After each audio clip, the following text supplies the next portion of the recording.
ভারতবর্ষ আমার দেশ, আমাদের স্বাধীন গণতান্ত্রিক দেশ। 15ই আগস্ট মনে করিয়ে দেয় ভারত স্বাধীন, আর 26শে জানুয়ারি মনে করিয়ে দেয় আমার দেশ গণতান্ত্রিক দেশ।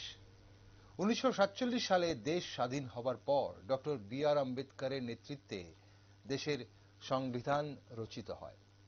স্বাধীনতা অর্জনের পরে ভারত শাসনের জন্য প্রয়োজনীয় আইনের নীতি ও রূপরেখাগুলি এই সংবিধানে ঘোষিত হয়। 26শে জানুয়ারি 1950 সালে কার্যকর করা হয় সেই সংবিধান, আর তখন থেকেই সেই দিনটিকে গণতন্ত্র দিবস হিসেবে পালন করা হয় ভারতবর্ষে। দিনটিকে প্রজাতন্ত্র দিবস এবং সাধারণতন্ত্র দিবস হিসেবেও বলা হয়। আজ দেশের 75তম প্রজাতন্ত্র দিবস। সকাল থেকে সারা দেশের সাথে রাজ্যেও সরকারি ও বেসরকারি উদ্যোগে নানান কর্মসূচি পালন করা হচ্ছে। আসাম রাইফেলস ময়দানে অনুষ্ঠিত হয় মূল কুচকাওয়াজ অনুষ্ঠান। এছাড়া নানান সামাজিক কর্মকাণ্ডের মাধ্যমে অতিবাহিত হয় দিনটি। তাই আজ আমাদের বিশেষ টক শো দেশের প্রজাতন্ত্র দিবসকে ঘিরেই। নমস্কার, আমি দীপেন, আর আপনারা দেখছেন নিউজ ভ্যানগার্ড। আজ আমাদের অনুষ্ঠানে উপস্থিত রয়েছেন বিশিষ্ট শিক্ষাবিদ, কবি, লেখক তথা গবেষক আশিস কুমার বৈদ্য এবং আরো একজন বিশিষ্ট কবি শ্রীমতী কাজল দত্ত। আপনাদের দুজনকেই স্বাগত আজকের অনুষ্ঠানে। আশিসবাবু, প্রথমেই আপনার কাছেই যাব আমি, আর সেটা অবশ্যই জানার চেষ্টা করব যে আজকের এই যে প্রজাতন্ত্র দিবস, এই দিনটি কেন পালন করা হয়, দিনটির তাৎপর্য কি? প্রথমে আমি ভ্যানগার্ডের কর্তৃপক্ষ যারা আজকে আমাকে এই টকশোতে আমন্ত্রণ জানিয়েছেন তাদেরকে সপ্রীতি ধন্যবাদ, কৃতজ্ঞতা জ্ঞাপন করি। এবং আমার সঙ্গে যিনি রয়েছেন আজকের সঞ্চালক দীপেন চৌধুরী মহোদয় এবং রয়েছেন কাজল দত্ত মহোদয়, তাদেরকে আমি ধন্যবাদ জানাচ্ছি। আর পর্দার ওপারে যারা রয়েছেন প্রত্যেকের প্রতি শুভ সন্ধ্যা। আমার প্রতি যে প্রশ্নটা প্রথমে এলো সেটি হচ্ছে কেন প্রজাতন্ত্র দিবস প্রতিপালিত হয়, তাই তো, বা তার তাৎপর্য কি? প্রথম কথা হচ্ছে দীর্ঘ দিন যাবৎ, ধরুন 700 বছর যাবৎ আমরা বৈদেশিক মোগল শাসনের অধীনে ছিলাম, তারপর 200 বছর ইংরেজ ব্রিটিশ এদের অধীনে ছিলাম ঔপনিবেশিক শাসনে। এছাড়াও আমরা দেখি যে অনেক প্রদেশ যেগুলো দেশীয় রাজ্য ছিল সেখানে দেশীয় রাজারা, জমিদারতন্ত্র ছিল, তাতে শাসিত হয়েছি, শোষিত হয়েছি, বঞ্চিত হয়েছি, লাঞ্ছিত হয়েছি, নিপীড়িত হয়েছি। সেই জায়গা থেকে আমাদের স্বাধীনতার আন্দোলন শুরু হয়েছিল একেবারে বঙ্গভঙ্গ থেকে তীব্রতর, বঙ্গভঙ্গ আন্দোলন থেকে 1905 থেকে তীব্রতর হয়েছিল। তারপরে আমরা 42, 30, 42 এই করতে করতে 47-এ এলাম, 47-এ আমরা স্বাধীনতা লাভ করলাম।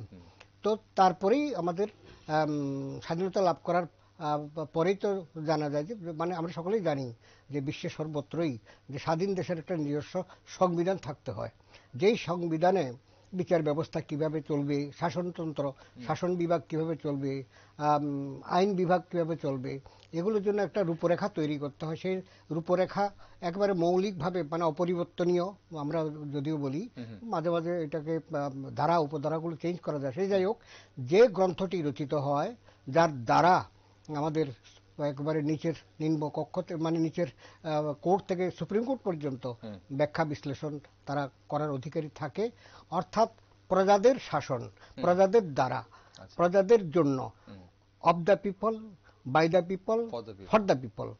এইভাবে জনগণ যখন শাসন ব্যবস্থা স্বাধীনতার পরে তাদের হাতে যখন স্বাধীনতা আসে, স্বাধীনতা আসার পরে তারা যে সংবিধান তৈরি করে সেই সংবিধান মতো, এটা এক একটি রাষ্ট্রে এক একভাবে হয়, কিন্তু মূলত ডেমোক্রেসি, যাকে আমরা সাধারণতন্ত্র বলছি, যাকে প্রজাতন্ত্র বলছি। এখানে প্রজা অর্থে কোনো রাজার অধীন ব্যাপার নয়, সাধারণ প্রজা বলাটাই, এটা বলতে বলতে একটা হয়ে গিয়েছে, কিন্তু সেই সঙ্গে সঙ্গে আমরা শুধরে নিয়েছি। আপনিও একটু আগে বললেন যে সাধারণতন্ত্র, প্রজাতন্ত্র মানে এটা সাধারণতন্ত্র। এখন কথাটা হচ্ছে তন্ত্রটা কি? তন্ত্র হচ্ছে মত, অভিমত। রাজার তন্ত্র হলে রাজতন্ত্র, স্বৈরাচারী শাসকের তন্ত্র হলে স্বৈরতন্ত্র, আর যদি জনগণের তন্ত্র হয়, অর্থাৎ মত অভিমতেরই প্রাধান্য থাকে, তখন এটা গণতন্ত্র, সাধারণতন্ত্র, প্রজাতন্ত্র। প্রজাতন্ত্র কথাটার ভাবগত অর্থ হচ্ছে জনগণের শাসন, জনগণের দ্বারা, জনগণের মধ্য থেকে, এটা বলা হয়। তো সুতরাং প্রজাতন্ত্র দিবসের তাৎপর্য হচ্ছে এই দিনে আমরা দেশবাসীর কাছে আমাদের যে পার্লামেন্ট কিংবা আমরা বলি যে গণপরিষদ অথবা সংবিধান প্রণয়ন পরিষদ, তারা কিন্তু এই সংবিধানকে অর্পণ করেছিলেন। আমরা সকলেই জানি 49 সনে কাজটা শুরু হয়েছিল 46-এ, সংবিধান রচনার কাজটা শুরু হয়েছিল 46-এ, যখন ঘোষণা করলো ইংরেজরা যে আমরা ভারতকে স্বাধীনতা দেব, তখন তারা তৈরি হতে আরম্ভ করলো। গণপরিষদ বা ভারতীয় যারা নেতৃত্ব ছিলেন তারা তৈরি হতে শুরু করলেন, মূলত মহাত্মা গান্ধীর নির্দেশে কিংবা তার নেতৃত্বে। তো এই 46 থেকে 49 পর্যন্ত এই সময়টায় এই বইটা আমরা যাকে সংবিধান বলছি বা কনস্টিটিউশন বলছি, এই কনস্টিটিউশনটা তৈরি হলো। এবং তৈরি হওয়ার ক্ষেত্রে আমরা লক্ষ্য করলাম যে দেশের, আমাদের ভারতবর্ষে যেহেতু বৈচিত্র্যে ভরা, নানা ভাষা, নানা মত, নানা পরিধান, বিবিধের মাঝে দেখো মিলনমোহন, অর্থাৎ এখানে হিন্দু, বৌদ্ধ, খ্রিস্টান, নানা ধর্মের, নানা বর্ণের, নানা রয়েছে, সবার আশা আকাঙ্ক্ষার দিকে মানে তাকিয়ে একটা সর্বসম্মত সংবিধান তৈরি করার জন্য পৃথিবীর অনেকগুলো দেশের, যেমন America, England, Australia, Switzerland, Netherland, এবার বিভিন্ন দেশ, কানাডা, এদের সংবিধানগুলোকে ফলো করে যে গণপরিষদ তৈরি হয়েছে,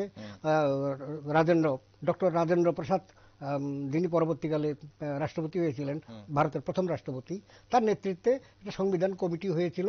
সেই সংবিধান কমিটি আবার সংবিধান রচনার দায়িত্ব দিয়েছেন ডক্টর বি.আর. আম্বেদকরের নেতৃত্বাধীন আরেকটি সংবিধান রচনা কমিটিকে।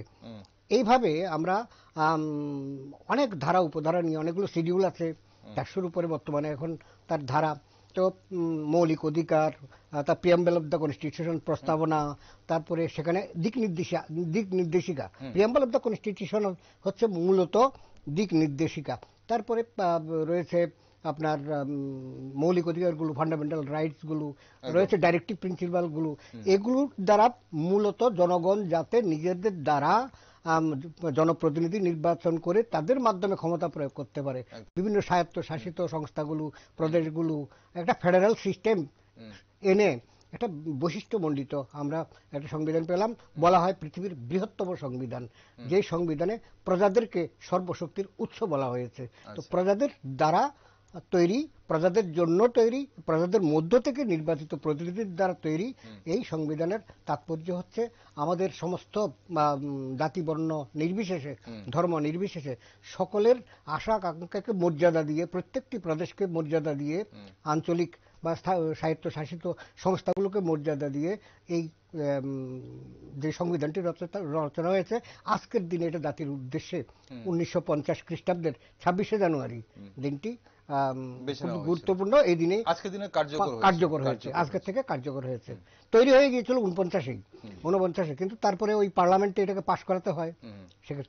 সেখানে পাশ করাবার পরে 50-এর 26শে জানুয়ারি থেকে এটা ইমপ্লিমেন্ট হলো, কার্যকরী হলো। আজকের দিন থেকে কার্যকরী, খুবই তাৎপর্যপূর্ণ। আজকের দিনটি তাৎপর্যপূর্ণ। আসবো আপনার কাছে আরেকবার। কিন্তু আজ আমরা যখন 75তম আমরা বলছি প্রজাতন্ত্র দিবস বা গণতন্ত্র দিবস বা সাধারণতন্ত্র দিবস পালন করছি, তখন নারীদের ওপর কিন্তু প্রাধান্য দেওয়া হয়েছে এবারের 75তম গণতন্ত্র দিবসের উপর। আজ আমাদের সঙ্গে একজন নারী রয়েছেন, বিশিষ্ট কবি রয়েছেন কাজল দত্ত। ম্যাডাম, নারীদের ওপর এবার যে একটু আলাদা করে বিশেষভাবে গুরুত্ব দেওয়া হলো, সেটা কেন দেওয়া হয়েছে বলে আপনার মনে হচ্ছে?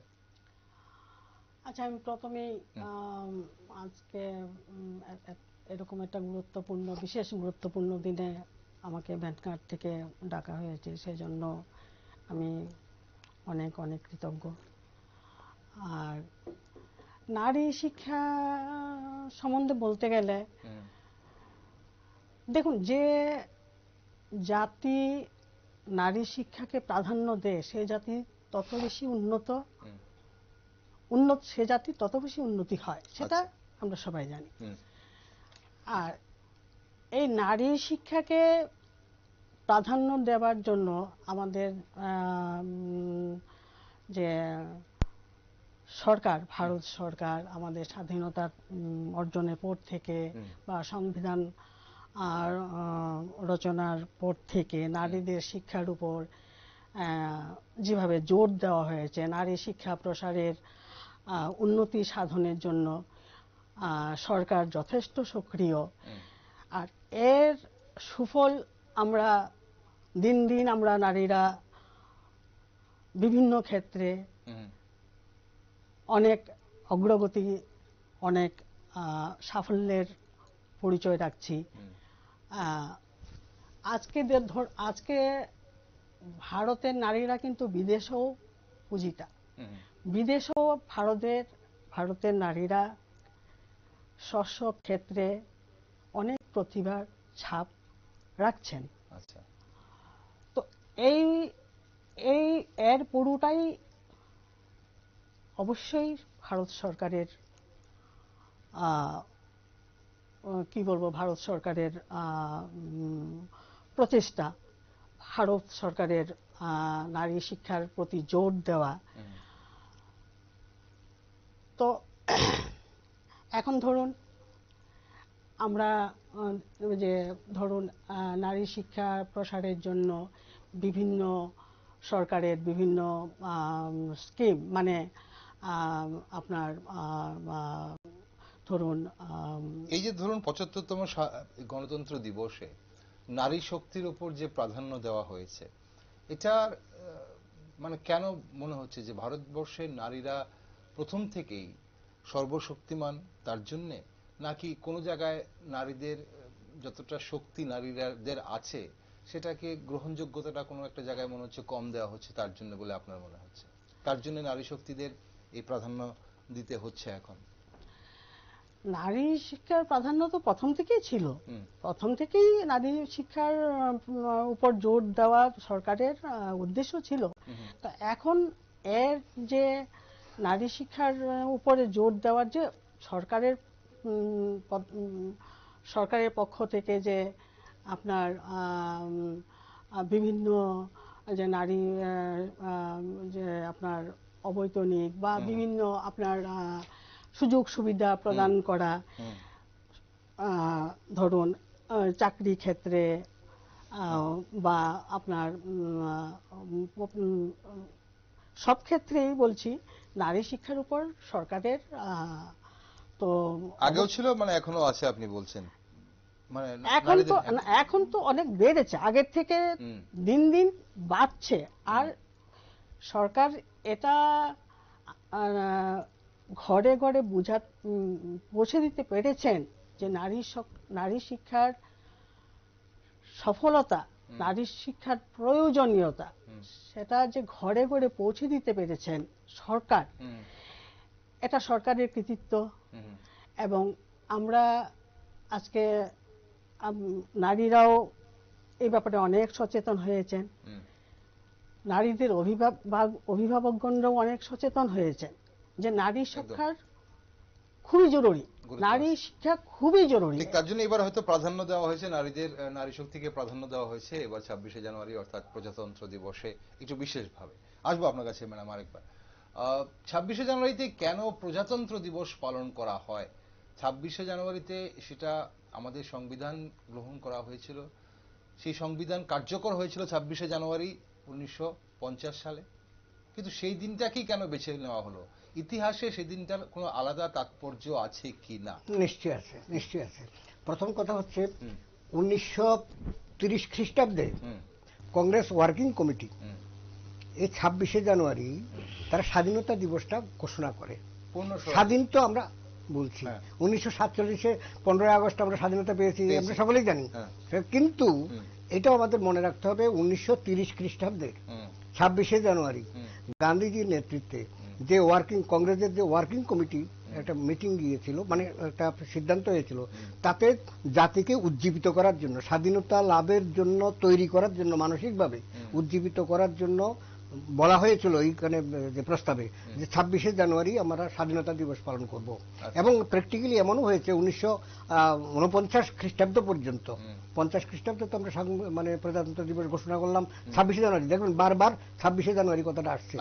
ওই দিনও 26শে জানুয়ারি স্বাধীনতা, ভারত স্বাধীনতা লাভের জন্য প্রস্তুত, এই ঘোষণাটা দেওয়া হয়েছে 26শে জানুয়ারিতে 1930 খ্রিস্টাব্দে। সুতরাং 30 খ্রিস্টাব্দ থেকেই ভারতবাসীর মননে চিন্তনে আমাদের জাতীয় কংগ্রেসের যে সমস্ত ওয়ার্কিং কমিটির সদস্যরা বা তার নেতৃত্বে তখন মহাত্মা গান্ধী ছিলেন, তারা এটা ঢুকিয়ে দিয়েছিলেন প্ল্যান করে, ইচ্ছা করেই, যে জাতি মানসিকভাবে যেন তৈরি হয় আমরা স্বাধীন হব। যদিও তখন স্বাধীন হওয়ার কোনো লক্ষণই নেই, স্বায়ত্ত শাসন বা স্বরাজ এসব দাবি করা হচ্ছিল। ঠিক আবার দেখুন 1949 খ্রিস্টাব্দে যে পার্লামেন্টে যে প্রজাতন্ত্র দিবসের যে সংবিধানটা খসড়া প্রস্তাব পেশ করা হলো, সেদিনও ছিল 26শে জানুয়ারি। আচ্ছা, তাহলে 50-এর ঘোষণাতেও 26শে জানুয়ারির দিনই করা হয়েছে। তো ধারাবাহিকভাবে 30 থেকে আরম্ভ করে আমরা এটাও জানি 30 থেকে 49 খ্রিস্টাব্দ পর্যন্ত 26শে জানুয়ারিতেই স্বাধীনতা দিবস হিসাবে কংগ্রেস কিন্তু পালন করেছে। আচ্ছা, এবং একবারে আনুষ্ঠানিকভাবে 1947 খ্রিস্টাব্দে 15 আগস্ট আমরা স্বাধীনতা পেলাম। কিন্তু দেশবাসী তখন তো প্ল্যাটফর্ম একটাই ছিল, ওই প্ল্যাটফর্ম থেকে যেটা বলা হয় মহাত্মা গান্ধী যা বলেন সেটি গ্রহণ করে। তো তাহলে 26শে জানুয়ারিটা তখন থেকেই আমরা দেখছি প্রথমে স্বাধীনতা দিবস বলা হচ্ছে, পরে প্রজাতন্ত্র বলা হচ্ছে, আর 49-এ তো প্রজাতন্ত্র হিসেবে পার্লামেন্টে ঘোষণাই করা হলো, আর 50-এ এই যে 26শে জানুয়ারির দিন এটা চালু হয়ে গেল, মানে প্রচলন হয়ে গেল। এই জন্য আমরা দেখতে পাচ্ছি 26টা বারে বারেই কিন্তু খুব গুরুত্ব পেয়েছে। মানে সেই 26শে জানুয়ারি তার জন্যই সেই দিনটাকেই বেছে ওই 30 থেকে 26শে জানুয়ারি স্বাধীনতা দিবস পালন করা শুরু হয়েছিল। অর্থাৎ এটা একটা বলা বাহুল্য, তখনও তো জাতি স্বাধীনতা পায়নি। জাতীয় কংগ্রেসের যে ওয়ার্কিং কমিটি এটা পালন করেছিল, তখন সবাই আমরা পরবর্তীকালে যারা বামপন্থী বা অন্যান্য পন্থী দেখেছি সকলে তখন কংগ্রেসে ছিলেন, প্ল্যাটফর্মে সবাই পরবর্তীকালে তারা নানা দলে চলে গিয়েছেন। সে যাই হোক, তাহলে আমাদের একটা ইতিহাস রয়েছে কেন 26শে জানুয়ারি, মানে এই দিনটাতেই 1950 খ্রিস্টাব্দে প্রজাতন্ত্র দিবস হিসাবে ঘোষিত হলো, সাধারণতন্ত্র হিসাবে ঘোষিত হলো, কিংবা এটা জাতির উদ্দেশ্যে অর্পিত হলো। সুতরাং একটা দীর্ঘ প্রক্রিয়ার মাধ্যমে এসে প্রস্তুতিটা 1947-এর যে 15ই আগস্ট, সেটা আমাদের স্বাধীনতা দিবসের একটা দিনক্ষণ কেন হয়েছে সেটা সবাই হয়তো জানে, দেশবাসী জানে যে কেন দেশ সেদিন স্বাধীন হয়েছিল, তার জন্য আমরা স্বাধীনতা দিবস পালন করি সেই দিনটিতে 15ই আগস্ট। কিন্তু 26শে জানুয়ারি বিশেষ করে কেন, এই অন্যান্য দিন যেমন 23শে জানুয়ারি নেতাজি সুভাষচন্দ্র বসুর জন্মদিন, তার জন্য আমরা 23শে জানুয়ারি পালন করি, কিন্তু 26শে জানুয়ারিকে কেন রিপাবলিক ডে বা গণতন্ত্র দিবস বা প্রজাতন্ত্র দিবস হিসেবে পালন করা হয়, তার প্রেক্ষাপটটা আপনি বললেন যেটা। ম্যাডাম, আপনার কাছে আসে আরেকবার, আমরা 26শে জানুয়ারি বললে, 15ই আগস্ট বললে চোখের সামনে কি ভাসে এই মুহূর্তে? এখনো আপনার কি ভাসে চোখের সামনে, মানে যখন আমরা 26শে জানুয়ারি বা 15ই আগস্ট এই দিনগুলো? 15 আগস্ট সেটা তো আমরা শৃঙ্খল মুক্ত হলাম, আমরা স্বাধীনতার স্বাদ পেলাম। আর প্রজাতন্ত্র দিবস যেটা স্বাধীনতা লাভের পর থেকে কিছুদিন, ধরুন 1947 সাল থেকে 1950 পর্যন্ত, সেটা কিন্তু শাসন ব্যবস্থা ব্রিটিশদের আমলেই ছিল। তখন আপনার ওটা কি বলে, আপনার ব্রিটিশদের হাতেই ছিল, আমাদের বিশেষ কিছু করার ছিল না। তো যখন সংবিধান রচনা শুরু হলো, বৈদ্যবাবু যেটা বললেন, সেটা কমিটি গঠন হলো, সেখানে প্রায় 288 জন সদস্য ছিলেন, ডক্টর বি.আর. আম্বেদকরের নেতৃত্বে সংবিধান হলো। তো সংবিধান রচনা হলো 26শে জানুয়ারি। তার মানে কি, আমরা কি পেয়েছি? আমরা আইনের অধিকার পেয়েছি, আমরা ন্যায়ের অধিকার পেয়েছি, আমরা স্বাধীনতার অধিকার তো পেয়েছি। তারপর সবচেয়ে বড় হলো আমাদের যে ধর্মে ধর্মনিরপেক্ষতা, আমাদের যে ভেদাভেদটা সেটা আমরা ভুলতে পেরেছি। সেটার যে আগে যেমন পরাধীন যখন ছিলাম তখন যে সে দাঙ্গা হিন্দু মুসলিম সেটা থেকে আমরা মুক্তি পেয়েছি, আমরা এক সৌভ্রাতৃত্বের বন্ধনে আবদ্ধ হয়েছি। তারপর ধরুন ন্যায় এখন আমাদের পক্ষে, আমরা স্বাধীনভাবে আমাদের মত প্রকাশ করার ক্ষমতা পেয়েছি, যেটা আমাদের ছিল না। তারপর আপনি যেটা বললেন, এর আগেও বলেছেন নারী শিক্ষার প্রসার, সেটা কিন্তু স্বাধীনতার পর থেকেই বা সংবিধান রচনার পর থেকেই সেটার উপর জোর দেওয়া, বেশি করে জোর দেওয়া হয়েছে নারী শিক্ষার উপরে। সেই হিসেবে আজকে নারীরা কিন্তু ভারতের বাইরেও বা ভারতের ভেতরে, অবশ্যই ভারতের ভেতরে তো অবশ্যই, আমি দেখুন আমি বিভিন্ন রাজ্যে বেঙ্গালুরু, হায়দ্রাবাদ, দিল্লি বিভিন্ন ইয়েতে আমি গেছি, আমি দেখেছি মেয়েদের শিক্ষা যে কতটুকু অগ্রগতি হয়েছে। আজকে সরকারি বলুন, বেসরকারি বলুন, ব্যবসায়িক প্রতিষ্ঠান বলুন, এমন এমন মহিলা আছেন একটা ব্যবসা এমন ভাবে চালাচ্ছেন যে একটা পুরুষের থেকেও তার অনেক বেশি যোগ্যতার নিদর্শন রাখছেন। মাল্টিন্যাশনাল কোম্পানিতে কত মেয়েরা, নারীরা কত উচ্চ পদে পদে চাকরি করছেন। দেখুন একদম প্রত্যন্ত কিছু গ্রাম হয়তো রয়েছে, প্রত্যন্ত কিছু অঞ্চল হয়তো রয়েছে, সেখানে হয়তো নারী শিক্ষার প্রসার একটু কম ঘটছে। সেটা কিন্তু সরকারের যে অপারগতা সেটা কিন্তু নয়, সেটা হয়তো ধীরে ধীরে প্রসার ঘটবে, মানুষের সুবুদ্ধির উদয় হবে, গ্রামে গঞ্জে তারই চেষ্টা চলছে এখন। হ্যাঁ হ্যাঁ একদম।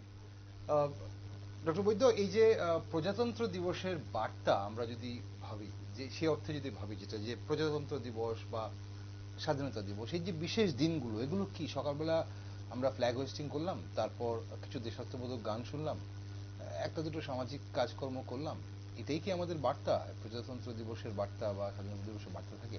আর বিশেষ করে বর্তমান ভারতে এই প্রজাতন্ত্র দিবসের বার্তাটা কতটা গুরুত্ব পায়? আজকের প্রজন্ম এই দিনগুলোর ভাবনাকে কতটা বোঝার বা পালন করার চেষ্টা করছে বলে আপনার মনে হয়? খুব সুন্দর প্রশ্ন।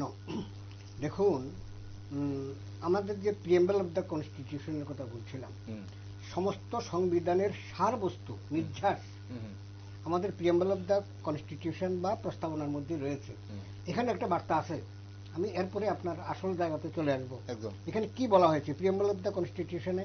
আমরা ভারতের জনগণ ভারতকে একটি সার্বভৌম সমাজতান্ত্রিক সাধারণতন্ত্র রূপে গড়ে তুলতে এবং তার সকল নাগরিকই যাতে সামাজিক, অর্থনৈতিক ও রাজনৈতিক ন্যায়, চিন্তা, মত প্রকাশ, বিশ্বাস, ধর্ম উপাসনার স্বাধীনতা, সামাজিক প্রতিষ্ঠা অর্জন ও সুযোগের সমতা নিশ্চিতভাবে লাভ করেন এবং যাতে সকলের মধ্যে সৌভ্রাতৃত্ব প্রসারিত হয়, তার জন্য ব্যক্তির মর্যাদা এবং জাতীয় ঐক্য ও সংহতি নিশ্চিত করে সত্যনিষ্ঠার সঙ্গে শপথ গ্রহণ করে আমাদের গণপরিষদে 1949 সনের 26শে নভেম্বর ছিল সেদিন, জানুয়ারি ছিল না, এত দ্বারা এই সংবিধান গ্রহণ ও বিধিবদ্ধ পূর্বক নিজেদের অর্পণ করিয়াছি, মানে করছি।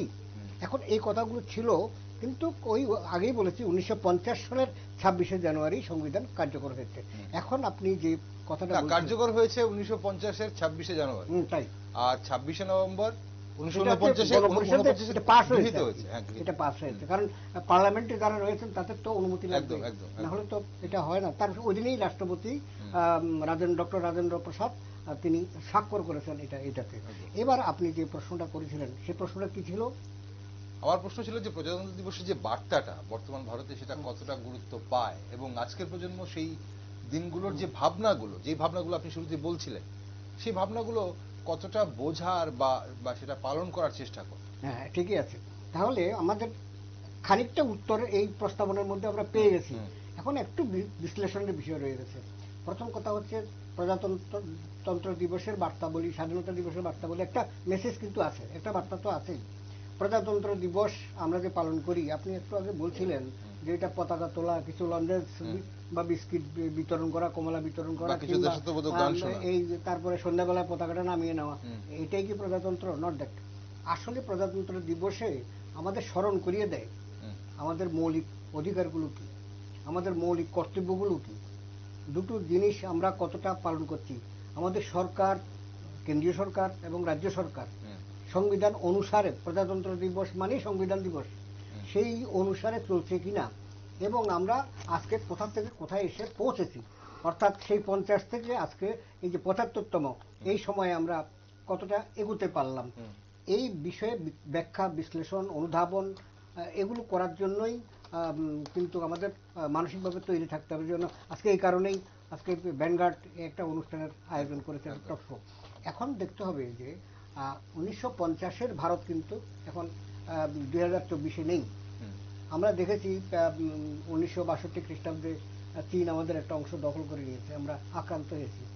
1965-তে আমরা ঘুরে দাঁড়িয়েছি, তখনই আমরা পাল্টা জবাব দিতে পেরেছি, পাকিস্তানকে পরাজিত করেছি। তারপরে 71-এও আমরা একটা বাংলাদেশ সৃষ্টি করেছেন তারাই, কিন্তু আমরা সহযোগিতা আমরা করতে পেরেছি। অর্থাৎ ধীরে ধীরে সামরিক ক্ষেত্রে, কৃষি ক্ষেত্রে, শিক্ষার ক্ষেত্রে ধর্মনিরপেক্ষের কথা বলা হচ্ছিল বারবার, সেখানে যে আমাদের সংবিধানে কিন্তু এই কথাগুলো ছিল যে সেকুলারিজম, ডেমোক্রেসি, প্রজাতন্ত্র, অর্থাৎ এটা ভারত সার্বভৌম গণতান্ত্রিক সমাজতান্ত্রিক দেশ। এখানে সেকুলারিজম কথাটা পরে প্লাস হয়েছে, এটা আগে ছিল না কিন্তু প্রথমে। তো এখন সেকুলারিজম কথাটা ঢুকলো কেন এখানে, আজকে একবার অস্বীকার করার উপায় নেই। এখনো আমাদের কোথাও কোথাও সাম্প্রদায়িকতার বিষবাষ্প দেখা যায়। 47-এর দেশ ভাগই হয়ে গেল সাম্প্রদায়িকতার মাধ্যমে। এই যে জাতীয় সংহতির উপরে জোর দেওয়া হয়েছে, আমি প্রস্তাবনার বিষয়টার মধ্যে উল্লেখ করলাম, জাতীয় সংহতি, সৌভ্রাতৃত্ব, এগুলো যে বিপন্ন। আজও আমাদের জাতীয় সংহতির কথাই বলছি, প্রজাতন্ত্র দিবসের দিনেও বলছি যে আমাদের জাতীয় সংহতিটা অত্যন্ত প্রয়োজন। স্বাধীনতার যে বার্তাটা ছিল, যে উদ্দেশ্যে আমরা জানি 3টি স্তম্ভের উপরে স্বাধীনতার ঘোষণা হয়েছিল, সেটা হচ্ছে প্রজাতন্ত্র, মানে জনগণের শাসন থাকবে, রাজতন্ত্র থাকবে না, স্বৈরতন্ত্র থাকবে না, বিদেশি ঔপনিবেশিক শাসন ব্যবস্থা থাকবে না। তারপরে হচ্ছে কি সংবাদপত্রের স্বাধীনতা থাকবে, বিচার ব্যবস্থা সংবিধানকে রক্ষা করবে এবং জনগণের মধ্যে সমৃদ্ধি ঘটবে। কিসের? খাদ্য নিরাপত্তার বা স্বাবলম্বিতার, কৃষি ক্ষেত্রে, শিক্ষার ক্ষেত্রে, প্রতিরক্ষার ক্ষেত্রে এবং বিজ্ঞান চেতনার ক্ষেত্রে। আপনারা দেখুন সেই বার্তাগুলো, অর্থাৎ সেই বিষয়গুলোকে অনুসরণ করতে করতে এই আমরা অটল বিহারী বাজপেয়ী, অটল উৎসব গেল কিছুদিন আগে, অটল বিহারী বাজপেয়ী যখন প্রধানমন্ত্রী ছিলেন, পারমাণবিক শক্তিধর হলো ভারতবর্ষ, আরেক কদম আমরা এগোলাম। লাল বাহাদুর শাস্ত্রী যখন প্রধানমন্ত্রী হয়েছিল, জয় জওয়ান জয় কিষাণ, অর্থাৎ কৃষি ক্ষেত্রে একটা সবুজ বিপ্লব চলেছিল। তারপরে আমরা দেখলাম এখন কি আপনার সামাজিকরণের যে ক্ষেত্রটি এত বেশি প্রসারিত হয়েছে, কেউ না খেয়ে নেই এখন বিনামূল্যে, খুব দরিদ্র মানে দারিদ্র সীমার নিচে যারা, তাদেরকে এখন বিনামূল্যে খাবার দেওয়া হয়, বিনামূল্যে রেশন শপের মাধ্যমে দেওয়া হচ্ছে। খাদ্য নিরাপত্তা যাকে আমরা বলি সেটা। তারপরে কোনো অসহায় বিধবা ভাতা চালু হয়েছে, বার্ধক্য ভাতা চালু হয়েছে, রিক্সা শ্রমিকদের জন্য ভাতা রয়েছে, এইভাবে ভর্তুকি রয়েছে, সরকারি প্রকল্প রয়েছে, মহিলাদের জন্য ফ্রি বা ভর্তুকি মূল্যে বা উজ্জ্বলা যোজনা, কেউ ফ্রিতে গ্যাস, এইভাবে আমরা। তারপর স্বাবলম্বিতার জন্য আপনি মানে লেটেস্ট যে ব্যবস্থাটা, সেটা হচ্ছে ধরুন মুসলিম, আমাদের দেশে মুসলিমরা রয়ে গেছে প্রায় 30 কোটির মতো, এটাকে দূরীত, এদের মধ্যে যে বৈষম্য নারীরা পেত, নারীদের কথা বলছিলেন, সেখানে কিন্তু 3 তালাক এর বিরুদ্ধে মানে অনেকদিন সময় লেগেছে, যদিও অভিন্ন দেওয়ানি আইনের কথা এখন বলা হচ্ছে। এইভাবে আমরা দেখতে পাচ্ছি যে অনেক আমাদের চন্দ্রযান আজকে আমেরিকাও যেতে পারেনি, বা রাশিয়ার মতো দেশেও যেতে পারেনি, উত্তর মেরুতে, দক্ষিণ মেরুতে আমাদের চন্দ্রযান পৌঁছে গিয়েছে। এটা পৃথিবীর অন্য কোনো রাষ্ট্র এখন পর্যন্ত তারা চন্দ্রযান পাঠাতে পারেনি, চেষ্টা করছে বটে। তাহলে দেখুন বিজ্ঞান চেতনার দিক থেকে আমাদের ফসলের যে কৃষকরা যে লাঙ্গল, তার জায়গাতে চলে এখন ট্রাক্টর চালায়, তারা উৎপাদন ব্যবস্থা বেড়েছে। সুতরাং শিক্ষার ক্ষেত্রে 100% সব রাজ্য না পারলেও 80%, আমাদের ত্রিপুরার কথা ধরুন, এখানে 80%, আমরা বলি কি 80%, কিন্তু কেউ কেউ বলে যে 100%, এটা হয় না, সই করলে মাত্র তাকে হয়তো শিক্ষিত বলা যায় না, কিন্তু 80% শিক্ষিত, শিক্ষার একটা গৌরব। আমার ত্রিপুরা শ্রেষ্ঠ ত্রিপুরা, আজকে স্লোগান দিচ্ছি। এটা প্রত্যন্ত রাজ্য, ছোট্ট একটা রাজ্য, অরণ্য মর্মরিত একটা রাজ্য, ভারতের উত্তর পূর্বাঞ্চলে অবস্থিত আছে, আমরা গৌরববোধ করি। তো সুতরাং আমাদের সংবিধান, আমাদের প্রজাতন্ত্র দিবসে এই ভাবনাগুলো আমাদের রাখতে হবে।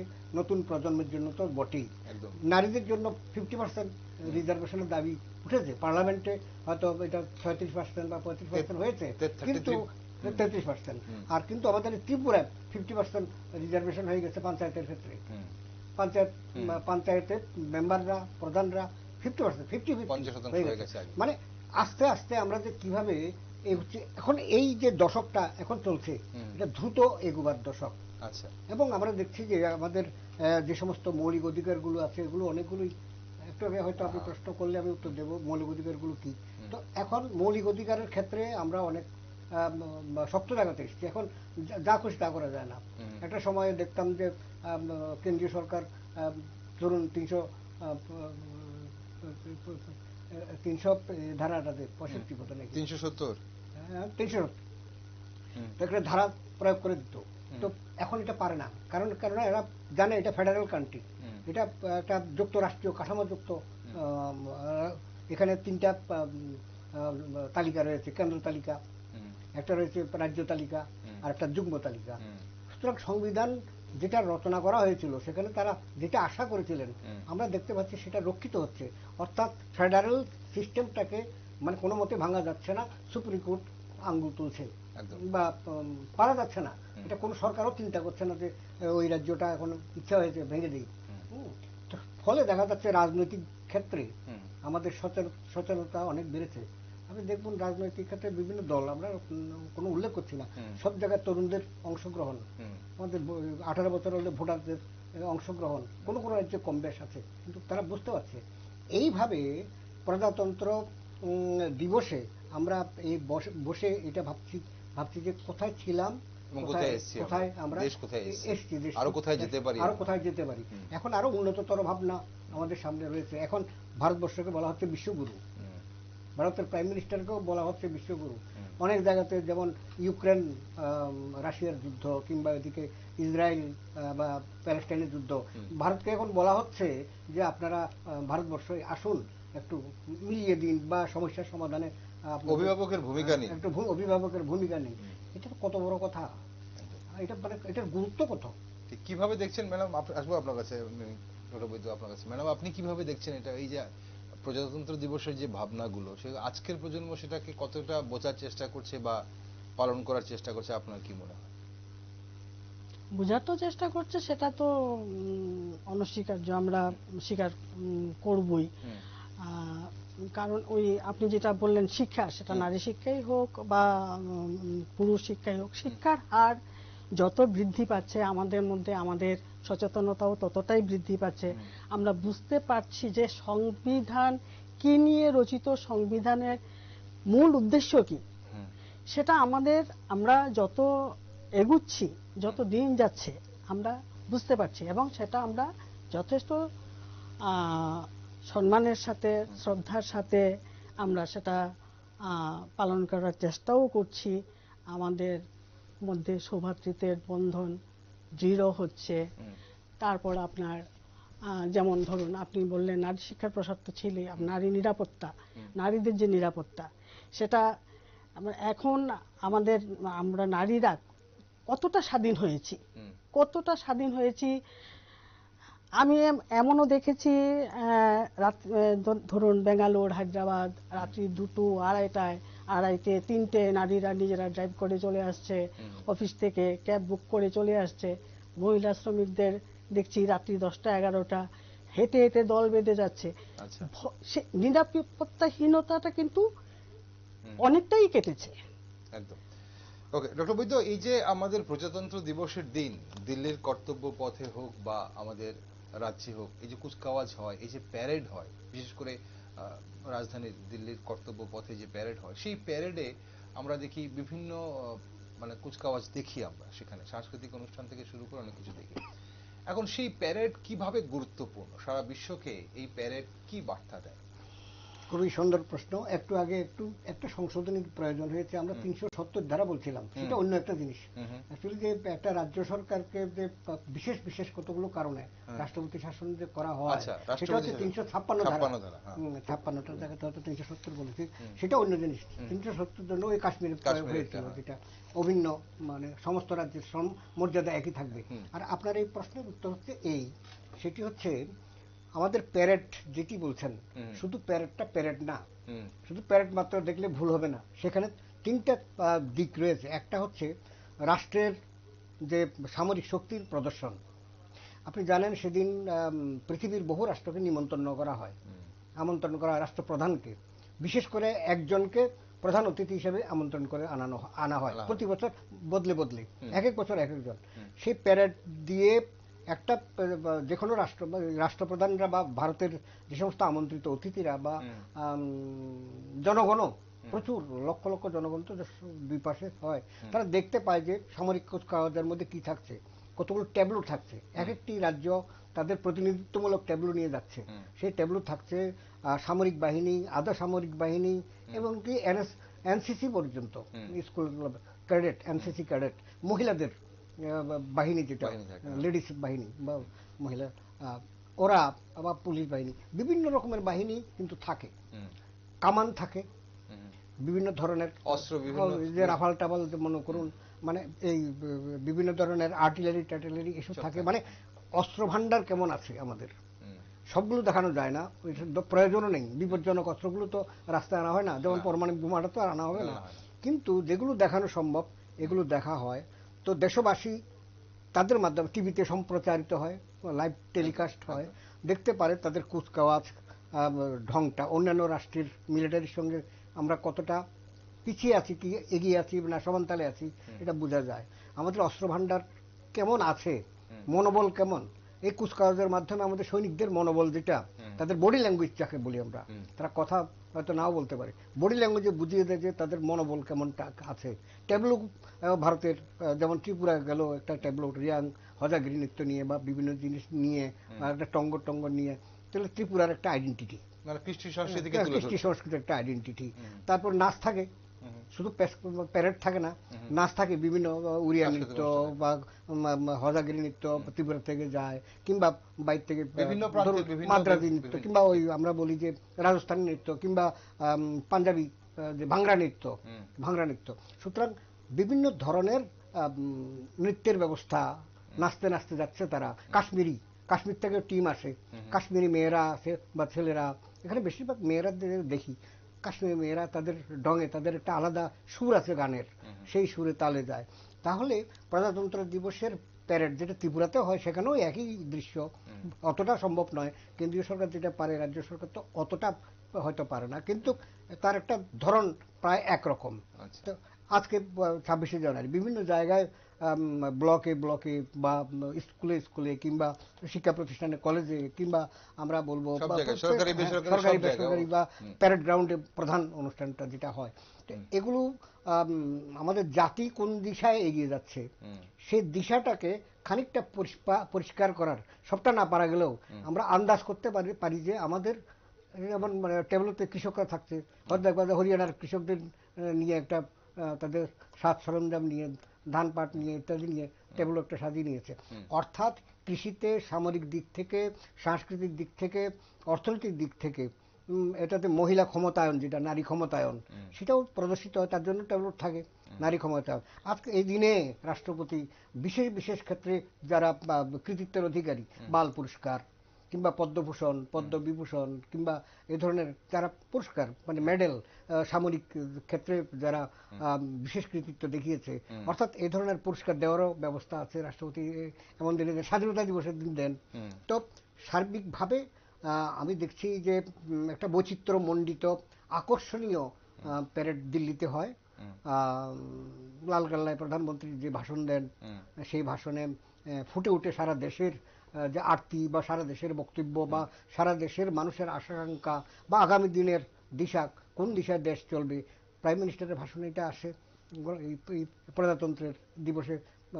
তারপরে বিভিন্ন অতিথিরা যারা আসেন তারা দেখে যান, এবং একইভাবে ভারতবর্ষের প্রধানমন্ত্রীকেও বিভিন্ন দেশের অনুষ্ঠানে ডাকা হয়। সুতরাং এই যে মেলবন্ধন জাতিতে জাতিতে, আমরা ভিতরে জাতীয় সংগতির কথা বলছি, সৌভ্রাতৃত্বের কথা বলছি, দাঙ্গা হাঙ্গামাটা আমাদের তিক্ত অভিজ্ঞতা আছে 47-এ 46-এ, নোয়াখালীর দাঙ্গা বলেন বা গ্রেটার ক্যালকাটা কিলিং বলেন, এখন সেই ঘটনাগুলো আর ঘটছে না। সেটা একটা সেটা না ঘটার কারণ হচ্ছে মানসিক দিক থেকে আমরা এখন বুঝতে পেরেছি জাতি বর্ণ ধর্ম নিয়ে, ধর্ম যার যার, জাতিগত সংস্কৃতিগুলো সংবিধানে সংরক্ষিত, মণিপুরীরা তাদের মতো করে ভাষা, তাদের মতো করে সংস্কৃতি পালন করবে, বাঙালিরা তাদের মতো কৃষ্টি সংস্কৃতি পালন করবে, আবার অন্য ধর্মের বিষয়েও পালন করতে আপত্তি নেই। যেমন গুড ফ্রাইডেতে আমরা যীশু খ্রিস্টের জন্মদিন পালন করি, কেক কাটি অনেক বাড়িতে, আমরা সকলে না হলেও। আবার ঈদে আমরা নিমন্ত্রণ পাই। আবার আমাদের হিন্দুদের দুর্গাপূজার বহু কমিটিতে মুসলিম যুবকরা আছে। এই যে ভাইচারা আমরা যাকে বলি, যেটা হচ্ছে সংবিধানের আরেকটি গুরুত্বপূর্ণ ঘোষণা, জাতিতে জাতিতে ধর্মে ধর্মে কোনো ক্লেশ থাকবে না। অর্থাৎ জাতীয় ঐক্য এবং সংহতিকে জোর দিয়ে আমরা হাতে হাত মিলিয়ে এগিয়ে যাব, কাঁধে কাঁধ মিলিয়ে এগিয়ে যাব। এই বিষয়টা এখন তরুণ প্রজন্ম উপলব্ধি করছে, যার জন্য আমরা অনেকগুলো বিষয়ে দেখি যে এখানে তথাকথিত সংকীর্ণতা, কুসংস্কার। ধরুন বিধবার এটা করতে পারবে না, কিংবা মনে করুন ওই জাতি এরা এখানে বসতে পারবে না, ওই হোটেলে ওরা খেতে পারবে না, এই বিষয়গুলো এখন আর নেই।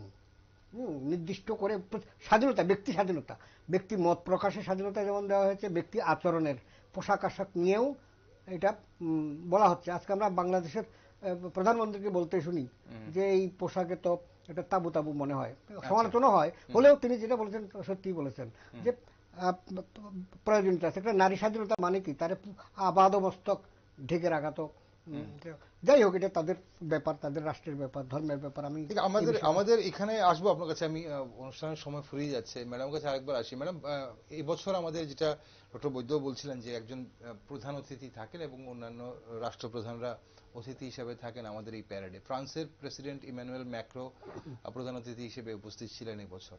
তো এই থাকাটা দুদেশের সম্পর্কটাকে কতটুকু সুদৃঢ় করবে বলে আপনার মনে হয়? ফ্রান্স এবং ভারতের সম্পর্ক তো নিশ্চয়ই আগে থেকেই ভালো আছে, আরো কতটা সুদৃঢ় করবে বলে আপনার মনে হয়? দেখুন, আপনাকে যদি আমার বাড়িতে নেমন্তন্ন করি, আপনার সাথে যে আমার যে আত্মিক সম্পর্কটা আরো গভীর হবে, সেটার তো কোনো দ্বিমত নেই। সে একই ব্যাপার, সে ফ্রান্সেরই হোক, যে দেশেরই হোক, আমরা যখন যাই বা আমাদের দেশে যখন আসে, আমাদের মধ্যে আত্মিক বন্ধন দৃঢ় হয়, এটা তো স্বাভাবিক। হ্যাঁ, আর এটাতে আর আশা রাখি সুদৃঢ় হবে, আরো সুদৃঢ় হবে।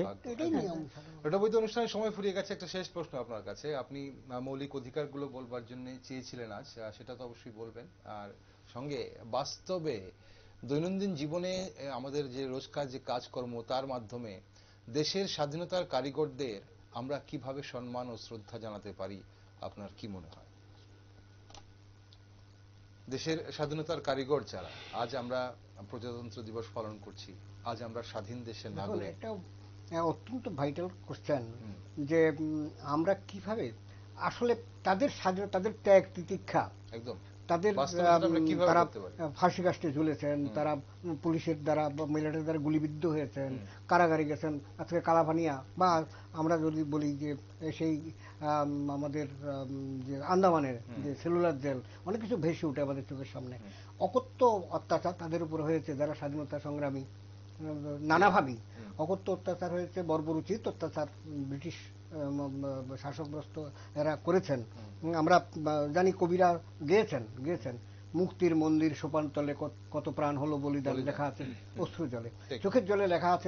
আমরা কিভাবে শ্রদ্ধা জানাতে পারি? এখন আমরা শ্রদ্ধা এভাবে জানাতে পারি যে তাদের কথা মনে রাখবো সব সময়, তাদের ত্যাগ তিতিক্ষার কথা মনে রাখলেই পরে আমাদের মনের মধ্যে জাতীয় ঐক্যভাবটা কিংবা দেশের প্রতি যে ভালোবাসা, আমরা স্বাধীনতাটা এমনিতে পাইনি। স্বাধীনতা মানে আমাদের প্রজাতন্ত্র এসেছে তো স্বাধীনতা দিবসের পর, এবং তাদের ত্যাগ তিতিক্ষার আর যে ফলশ্রুতি স্বরূপ আমরা স্বাধীনতা পেয়েছি, এবং তার ফলশ্রুতি স্বরূপ আমাদের প্রজাতন্ত্র ব্যাপারটা এসছে।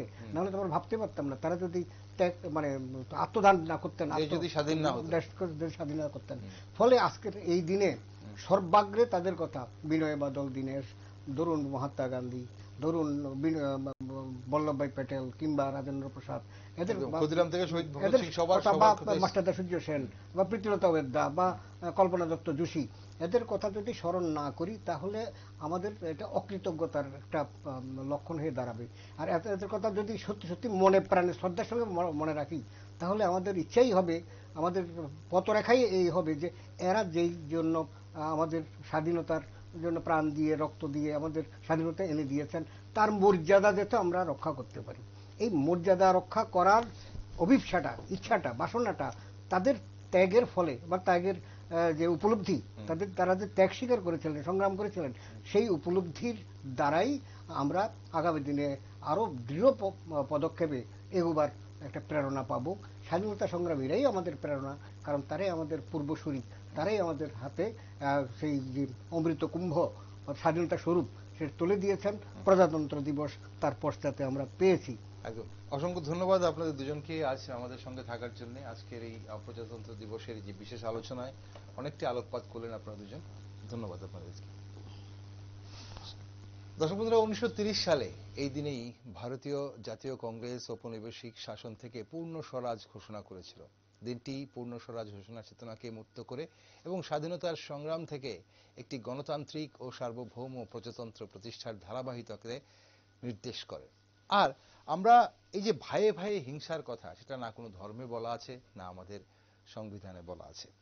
জাতীয় সংহতি, সৌভ্রাতৃত্বের কথা সব জায়গায় কিন্তু উল্লেখ করা আছে। আমাদের শুধু প্রয়োজন সেই দিকগুলো মনে রাখা এবং আমাদের দৈনন্দিন জীবনে সেগুলো পালন করা। এবং কি হচ্ছে না হচ্ছে, অবশ্যই প্রজাতন্ত্র দিবস গেল, আজ কোথায় কি অনুষ্ঠান হয়েছে সারাদিন ধরে আপনারা নিউজ ভ্যানগার্ডে বিভিন্ন কর্মসূচি দেখেছেন। রাজ্যে কিভাবে পালন হয়েছে, কোথায় কোথায় কি কি কর্মসূচি হয়েছে, অনেক খবর নিউজ আপডেট আপনারা দেখেছেন। এভাবেই সব দিকে, জাতীয় স্তরের হোক, রাজ্যের হোক বা দেশ দুনিয়ার হোক, সব খবর আপডেট এবং টকশো দেখার জন্য চোখ রাখুন শুধুমাত্র নিউজ ভ্যানগার্ডে।